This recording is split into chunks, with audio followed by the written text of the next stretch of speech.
Class 11th का chapter number introduction to the three dimensional geometry chapter है ये 11th। इससे पहले हम जो है 10th चैप्टर पूरे कवर कर चुके हैं। ठीक है, आप जो है उनको चेक कर सकते हो, अलग अलग उनकी प्लेलिस्ट बनी हुई है। आज जो हम 11th चैप्टर शुरू करने जा रहे हैं, introduction to the three dimensional geometry. ठीक है, अब ये थ्री डायमेंशनल ज्योमेट्री, तो सबसे पहले चैप्टर का नाम ही देखो, इंट्रोडक्शन है।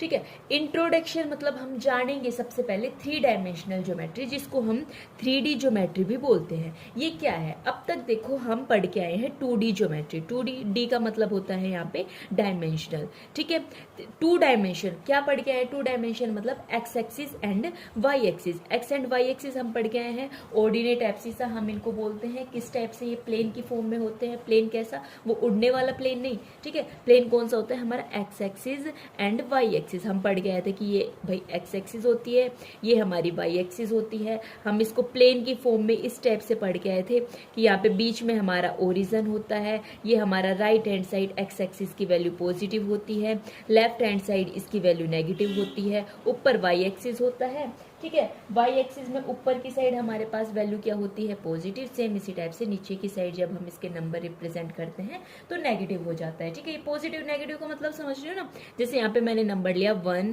फिर 2, फिर 3 इस टाइप से, लेकिन लेफ्ट हैंड साइड लूंगी तो इधर हो जाएगा -1, -2, -3 और ऐसे चलता रहेगा।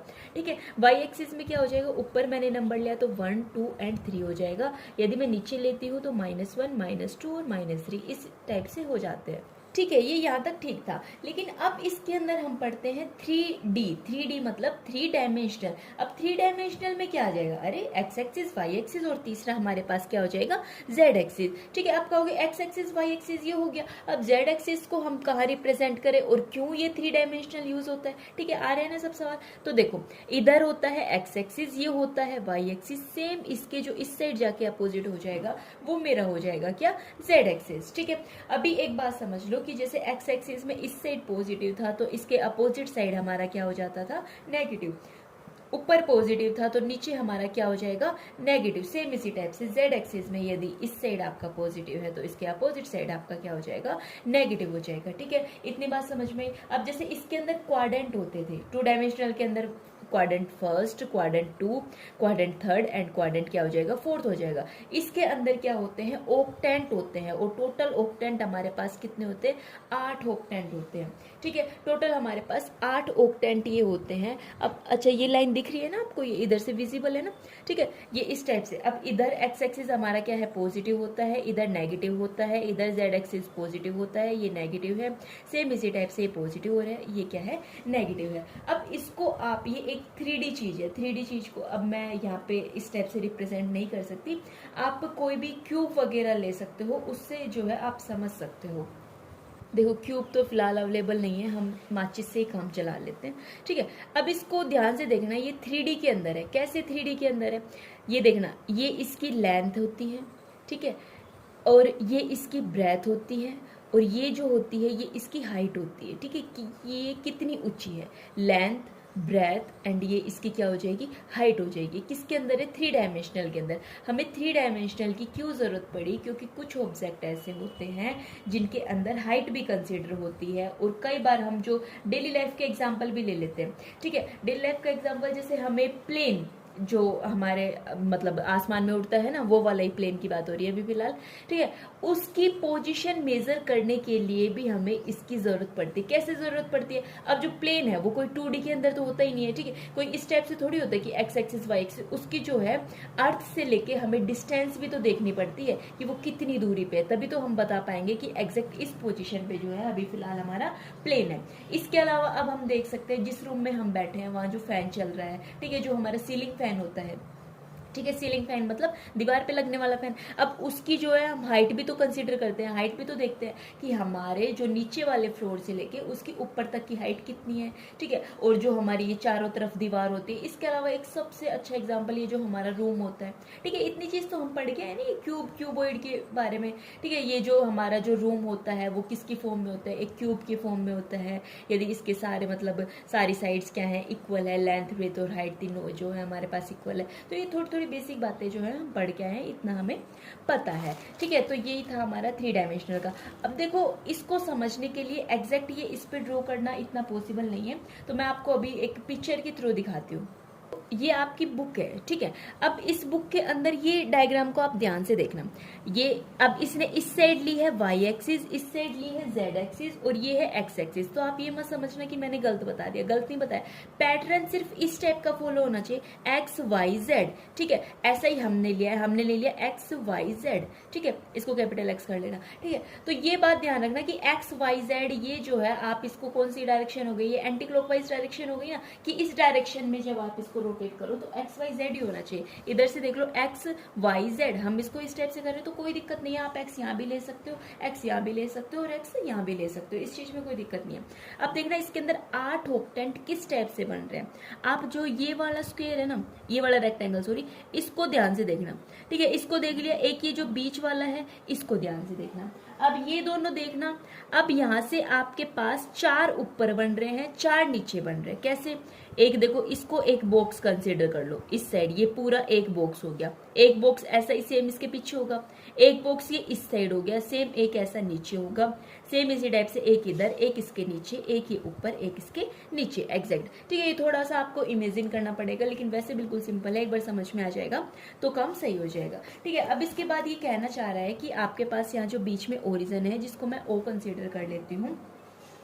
अब इसके बाद क्या होता है, ठीक है। अब ये तो बात आपको पता चल गई, इस साइड पॉजिटिव होता है, इस साइड नेगेटिव होता है, इस टाइप से करके। अब कहता है कि हम जब इस 3D प्लेन के अंदर कोई भी पॉइंट लेते हैं, कोई भी रैंडम पॉइंट, जैसे मैंने P पॉइंट ले लिया, तो इसके कोऑर्डिनेट आपके पास x, y, z होंगे, ठीक है। जब 2D के अंदर हम कोई भी पॉइंट P कंसिडर कर लेते थे तो उसके कोऑर्डिनेट हम हमेशा क्या मानते थे, x एंड y मानते थे। लेकिन ये 3 डायमेंशनल की बात हो रही है, तो इसके अंदर क्या हो जाएगा, हमारे पास x, y और z हो जाएगा। जहाँ पे इसको हम पूरे को हम मान लेते हैं x, ये हमारे पास हो गया y, और इस साइड हम मान लेते हैं स्मॉल z। ये ये पहले वाला जो हमारा x है, ये OX को रिप्रेजेंट कर रहा है, ये OY को रिप्रेजेंट कर रहा है, ये OZ को रिप्रेजेंट कर रहा है। मतलब x एक्सिस के कोऑर्डिनेट, y एक्सिस के कोऑर्डिनेट, और जो हमारा z एक्सिस के कोऑर्डिनेट है, इनको क्या कर रहा है, ये रिप्रेजेंट कर रहा है, ठीक है। ओनली यदि XY प्लेन कंसिडर करूँ तो ये हो जाएगा, XZ प्लेन ये हो जाएगा, ZY प्लेन हमारे पास ये हो जाएगा, ठीक है। अब सेम इसी टाइप से यदि मैं बोल दूं कि कोऑर्डिनेट जो है x एक्सिस के ऊपर है, तो वो किस टाइप के कोऑर्डिनेट होंगे, x 0 0। देखो x एक्सिस के ऊपर है तो y और z हमारे पास 0 हो जाएंगे। y एक्सिस के ऊपर कोई कोऑर्डिनेट है तो यहाँ पे हमारे पास y सिर्फ नॉन जीरो होगा, ठीक है। सेम इसी टाइप से यदि z एक्सिस के ऊपर कोऑर्डिनेट है तो x और y हमारे पास 0 हो जाएंगे, z जो है नॉन जीरो हो जाएगा। अभी देखो ऑक्टेंट के साइन समझने के लिए हम कैसे करते हैं, इसको ध्यान से देखना। इस साइड ये जो है ना, ये बन गया, ठीक है। ये जो इसके ऊपर वाला बॉक्स है, थोड़ा इमेजिन करने की कोशिश करना भाई, ये जो ऊपर वाला जो ये बॉक्स है, ऐसा ही सेम नीचे होगा। ये जो ऊपर वाला बॉक्स है, इसको हम बोलते हैं ऑक्टेंट नंबर 1, ठीक है। फिर इसके साथ वाला ये हो जाएगा 2, फिर इधर वाला ये हो जाएगा 3, फिर हो जाएगा 4, फिर नीचे वाला हो जाएगा 5, फिर इसके नीचे वाला हो जाएगा 6, इसके नीचे वाला हो जाएगा 7, इसके नीचे वाला हमारा क्या हो जाएगा 8। अब भाई हम इनके सभी ऑक्टेंट के जो है साइन देखते हैं कि किस हिसाब से होते हैं। ऑक्टेंट हमारे पास टोटल 8 होते हैं, कोऑर्डिनेट हमारे पास x, y और z होते हैं, ठीक है। पहला जो दिखाया था मैंने, ठीक है, पहला जो था उसके अंदर सब क्या थे, पॉजिटिव, x भी पॉजिटिव, y भी पॉजिटिव, z भी पॉजिटिव, ठीक है। जो सेकंड ऑक्टेंट था उसके अंदर x तो हमारा नेगेटिव था। x नेगेटिव क्यों था, क्योंकि ये देखो पीछे की साइड जाएगा, उसने x इस साइड मान रखा था ना, ठीक है। ये कोई दिक्कत नहीं है, आप इसके अंदर भी मानोगे तो हमारा क्या आ जाएगा, x जो है हमारा क्या आएगा नेगेटिव, फिर हमारे पास पॉजिटिव, फिर हमारे पास ये y भी पॉजिटिव, z भी पॉजिटिव, फिर अगले में हमारा नेगेटिव नेगेटिव और पॉजिटिव। अभी जो है इसकी आप आराम से ट्रिक भी देख लेना है कि किस हिसाब से हुआ है हमारे पास, ठीक है। फिफ्थ के अंदर भाई x भी पॉजिटिव होता है, y भी पॉजिटिव होता है और z हमारा नेगेटिव हो जाता है। सिक्स्थ के अंदर x नेगेटिव होता है, y पॉजिटिव होता है और ये हमारा नेगेटिव हो जाएगा। फिर सेवंथ के अंदर तीनों नेगेटिव होते हैं, फिर एट्थ के अंदर पॉजिटिव, नेगेटिव और नेगेटिव, इस हिसाब से होता है। अब इसको हम कैसे याद करेंगे, तो बहुत कॉम्प्लिकेटेड लग रहा है, लेकिन इसको ध्यान से देखना, इस टाइप से ध्यान कर लेना कि भाई फर्स्ट क्वाड्रेंट, ये ऊपर सारे क्वाड्रेंट लिख के, इस साइड एक्स वाई जेड लिख के, plus minus minus plus plus minus minus फिर प्लस, ठीक है। स्टार्ट और एंड दोनों प्लस से कर देना, फिर माइनस माइनस प्लस प्लस फिर माइनस माइनस, ठीक है। समझ रहे हो ना पैटर्न को। अगले वाले में क्या है, 2 प्लस 2 माइनस, 2 प्लस 2 माइनस, इस हिसाब से हो जाएगा जेड के अंदर। एक्स के अंदर क्या है, 4 प्लस और 4 माइनस, इस टाइप से जो है हमें ये इजिली समझ में आ जाएगा। और ये किस टाइप से हुआ है, उसका जो अभी अभी जो डायग्राम दिखाया था ना, उस अकॉर्डिंग हम इसे क्या कर सकते हैं, आराम से कर सकते हैं, ठीक है भाई। अब इतना हो जाने के बाद अब इससे रिलेटेड भाई हमारे कुछ क्वेश्चंस आएंगे। जैसे क्वेश्चंस के अंदर हमारे पास किस टाइप से आएगा कि हमें बताना है, हमारे पास जैसे कोई भी कोऑर्डिनेट दे दिया, -3, 1 और 2 कोऑर्डिनेट दे दिया। अब कह रहा है कि बताओ भैया कौन से ऑक्टेंट के अंदर लाई कर रहा है। तो कौन से ऑक्टेंट के अंदर लाई कर रहा है, जहाँ पे एक्स नेगेटिव है, वाई और जेड पॉजिटिव है। एक्स नेगेटिव है, वाई और जेड आपके पास क्या हो जाएंगे, पॉजिटिव हो जाएंगे। तो ये सेकंड के अंदर लाई कर रहा है। सेम इसी टाइप से यदि मैं बोल दूं -1 और क्या हो जाएगा आपके पास -2, ये बताओ किसके अंदर लाई कर रहा है। तो एक्स वाई और जेड तीनों आपके पास नेगेटिव कौन से ऑक्टेंट के अंदर होते हैं, 7th ऑक्टेंट के अंदर होते हैं। तो फिलहाल आपके फर्स्ट एक्सरसाइज में क्वेश्चन जो है इसी टाइप के हैं, ठीक है। ये 3 डायमेंशनल के अंदर है ना, इस वजह से इसके जो सारे डायग्राम बनाना जो है पॉसिबल नहीं हो रहा।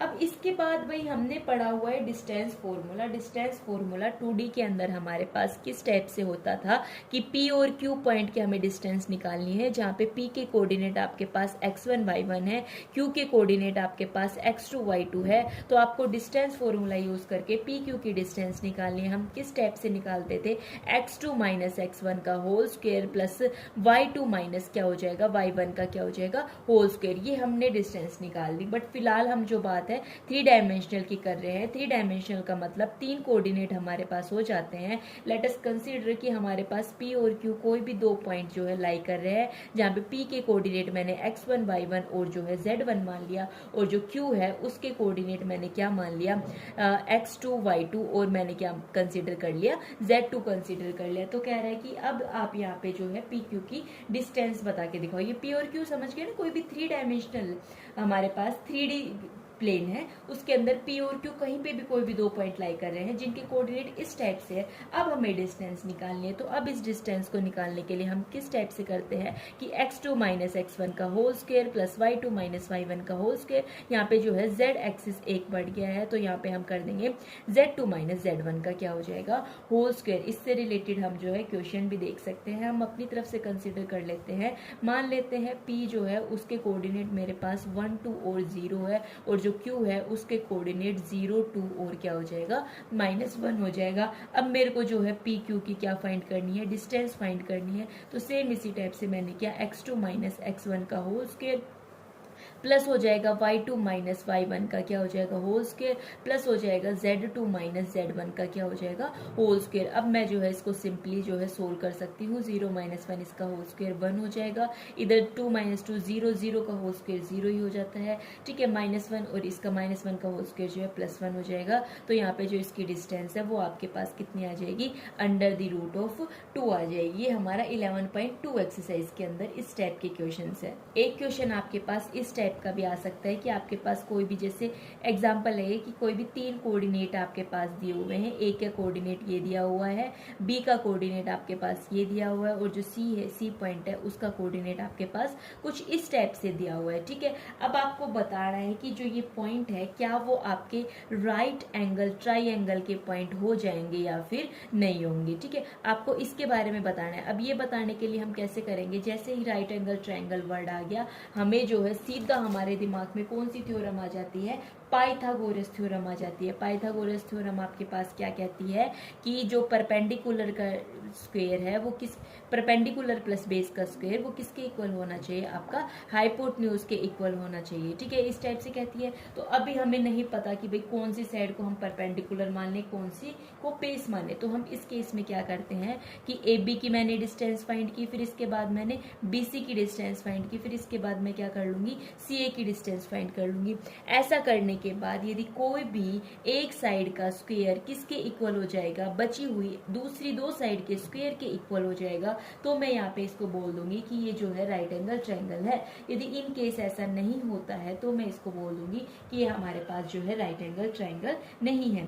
ठीक है, तो यहाँ से यदि मैं ए बी की वैल्यू फाइंड करती हूँ तो मेरे पास सिंपली क्या हो जाएगा, x2 माइनस x1 का होल स्क्वायर हो जाएगा प्लस y2 माइनस y1 का होल स्क्वायर हो जाएगा प्लस z2 माइनस z1 का क्या हो जाएगा, होल स्क्वायर हो जाएगा। आप समझ पा रहे हो ना, ये x1 y1 z1 है, ये x2 y2 z2 है। मैंने x2 माइनस x1 लिखा है, फिर मैंने y2 माइनस y1 लिखा है, फिर मैंने z2 माइनस क्या लिखा है, z1 लिखा है। ठीक है, सेम इसी टाइप से हम जो है BC की वैल्यू निकाल देंगे, सेम इसी टाइप से हम जो है CA की वैल्यू निकाल देंगे। ठीक है, अब BC की जब मैं वैल्यू निकालूंगी तो BC की वैल्यू मेरे पास क्या आ जाएगी, सेम इसी टाइप से 25 माइनस 10 का whole square plus minus 41 minus 20 का होल स्क्वायर प्लस 5 माइनस 30 का क्या हो जाएगा, होल स्क्वायर हो जाएगा। CA की वैल्यू क्या हो जाएगी, इन दोनों को कंसिडर करेंगे, 25 माइनस 3 का होल स्क्वायर माइनस 41 माइनस 6 का होल स्क्वायर प्लस 5 माइनस 9 का क्या हो जाएगा आपके पास, होल स्क्वायर हो जाएगा। जब आप इनको सिंपली सोल्व करोगे तो आप देखना कि ये वाला पैटर्न हमारे पास फॉलो नहीं करेगा, मतलब नॉट इक्वल होगा, नॉट इक्वल होगा तो आपके पास राइट एंगल ट्रायंगल नहीं होगी। ठीक है, ये राइट एंगल ट्रायंगल नहीं होगी तो इसी के साथ बस इसी टाइप के क्वेश्चंस आपके पास आएंगे। ठीक है, या फिर इसके अलावा एक और एग्जाम्पल आपके पास दिया हुआ है कि जो इक्वेशन है P पॉइंट की, चलो ये और एग्जाम्पल हम ट्राई कर लेते हैं। इस एग्जाम्पल में हमारे पास क्या कहता है कि P कोई भी एक पॉइंट है, इस टाइप से है कि PA का स्क्वायर प्लस PB का स्क्वायर वो किसके इक्वल है, 2K के स्क्वायर है, जहाँ पे आपके पास A के कोऑर्डिनेट दिए हुए हैं। A का कोऑर्डिनेट आपके पास है 3, 4 एंड 5 और जो पॉइंट B है उसका कोऑर्डिनेट आपके पास दिया हुआ है -1, 3 और क्या हो जाएगा, -7 हो जाएगा। ठीक है, अब इसके बाद आपको देखना है कि जो इक्वेशन है वो इस बात को सेटिस्फाई कर रही है या नहीं कर रही है, या फिर इसकी क्या आपके पास आ रही है, वैल्यू आ रही है। अब यहाँ से मैंने क्या निकाला, सिंपली PA का स्क्वायर निकाला। स्क्वायर इसने बोल दिया तो यहाँ से मैं जो है अंडर रूट नहीं लगाऊंगी, अंडर रूट नहीं लगाऊंगी तो यहाँ पे मैंने जो P, सबसे पहले बात तो मेरे पास P है ही नहीं, तो मैंने सबसे पहले लेट कर लिया P कोई भी एक पॉइंट है जिसके कोऑर्डिनेट मैंने x, y और z मान लिया। तो अब x2 माइनस x1 का होल स्क्वायर, तो x2 माइनस x1 का whole square plus y2 minus y1 का होल स्क्वायर हो जाएगा प्लस z2 माइनस z1 का होल स्क्वायर हो जाएगा। ये x1 y1 z1, x2 y2 z2 आप इसको किसी भी टाइप से भी मान सकते हो। इसमें से ये सब्ट्रैक्ट कर दिया, इसमें से ये सब्ट्रैक्ट कर दिया।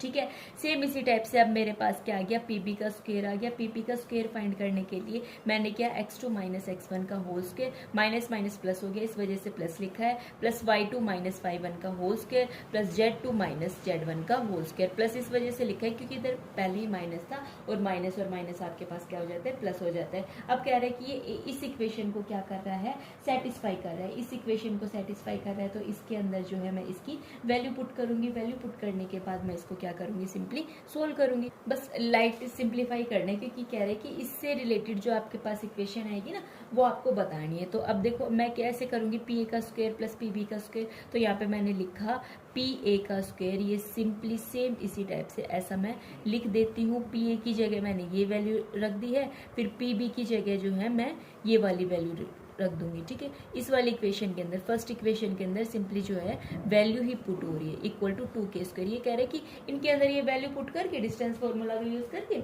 आप ये वाली वैल्यू पुट करके जो है इसकी इक्वेशन फाइंड करो। अभी देखना यहाँ से आ जाएगा x square a square plus b square minus 2ab। ठीक है, सेम इसी टाइप से सबके अंदर जो है मैं ये वाला फॉर्मूला लगा देती हूँ। ठीक है, जल्दी जल्दी a square plus b square minus 2ab, a square plus b square plus 2ab, यहाँ पे प्लस था ना इस वजह से, फिर हो जाएगा a square plus b square minus 2ab plus a square plus b square, और यहाँ पे ये हो जाएगा आपका 2ab इक्वल टू हो जाएगा 2K स्क्वायर। यहाँ पे देखो x स्क्वायर 2 हो गए, सेम इसी टाइप से 2y स्क्वायर हो गए, सेम इसी टाइप से 2z स्क्वायर हो गए। अब जो मैं इस इक्वेशन को सोल्व करके लिखूंगी तो मेरे पास ये इक्वेशन कुछ इस टाइप की आ जाएगी। अभी आ गई, इतना आने के बाद अब देख लेना x वाले कोऑर्डिनेट ये -6x और प्लस 2x, और तो कोई x का नहीं है ना। ठीक है, ये 2x के हैं, सेम इसी टाइप से आपके पास ये -8y और 1y का कोऑर्डिनेट ये मिलेगा। सेम सेम इसी टाइप से आपके पास ये दो z के कोऑर्डिनेट मिल गए, और जितने भी ये जो कांस्टेंट नंबर है ना, इन सब कांस्टेंट नंबर को एक साथ मिला के क्या कर दो, ऐड कर दो। अब आप जब इनको ऐड करोगे तो आपके पास आ जाएगा -4x -14y + 4z और प्लस में 109 इक्वल टू आ जाएगा 2k²। अब हमें इक्वेशन फाइंड करनी थी, तो कांस्टेंट वाले नंबर हम एक साइड ले जाते हैं और ये वेरिएबल वाले नंबर हम एक साथ क्या कर लेते हैं, कंसीडर कर लेते हैं। ठीक है, आया समझ में। यहाँ पे ये हो जाएगा 2k² - 109। ये 2k² भी कांस्टेंट है, ये 109 भी कांस्टेंट है, इनको हम एक साइड ले गए, बचे हुए नंबर को एक साइड। ये ही हमें इक्वेशन फाइंड करके दिखानी थी। क्वेश्चन सिर्फ इतना कहता है कि आपके पास ये गिवन है, ए और बी पॉइंट जो गिवन है। अब इसके अंदर जब आप ये वैल्यू पुट करोगे तो आपके पास कौन सी इक्वेशन आएगी, वो वाली इक्वेशन जो है आपको लिखनी है। ठीक है, सेम इसी टाइप से बस डिस्टेंस फॉर्मूला का यूज करके ही इससे रिलेटेड एक्सरसाइज करनी है। कोई भी क्वेश्चन ये आपको समझ में नहीं आया तो आप कमेंट कर सकते हैं। ठीक है, तब तक के लिए राधे राधे।